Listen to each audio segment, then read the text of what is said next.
అందరికీ హాయ్. ఇక్కడైతే నెయ్యి చేస్తున్నాను.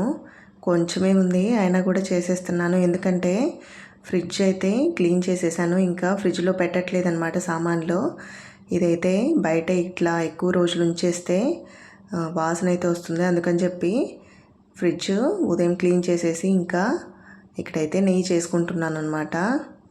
చూడండి, కొంచెం నీళ్ళు వేసి ఇట్లా 2-3 టైమ్స్ మిక్సీ పట్టుకున్నట్టయితే నెయ్యి అయితే ఈజీగా వచ్చేస్తుంది. ఎండ ఎక్కువగా ఉంది కాబట్టి ఇలా సాఫ్ట్గా అయిపోయింది. కొంచెం ఐస్ వాటర్ కానీ లేదంటే ఐస్ కానీ వేసుకొని కడుక్కున్నట్టయితే నీట్గా గడ్డలాగా ఉంటుందన్నమాట వెన్న. ఇప్పుడైతే నీట్గా వాష్ చేసి ఇక్కడ ఇంకా కరగడానికైతే పెట్టేశాను అనమాట, కాంచుకోవటానికి. చూడండి, కొంచెం మరుగుతున్నప్పుడు ఇందులో మెంతులు అయితే వేస్తున్నాను. ఇది వేరే వాళ్ళ దగ్గర చూసే నేర్చుకున్నాను. ఎందుకు వేస్తారో నాకు కూడా తెలీదు. మీకు ఎవరికైనా తెలిస్తే కామెంట్ చేయండి. చూడండి, కొంచెమే నెయ్యి అయింది అయినా కూడా కాచి పెట్టుకుంటున్నాను అనమాట. ఇది ఆల్రెడీ ఉన్న నెయ్యి, ఆవు నెయ్యి కదా. మేము తీసుకునేది ఆవు పాలు కాబట్టి నెయ్యి చూడండి ఎంత ఎల్లో కలర్ లాగా ఉందో. ఇక్కడైతే నెయ్యి చల్లారాక ఇంకా డబ్బాలో పోసి పెట్టుకుంటున్నాను.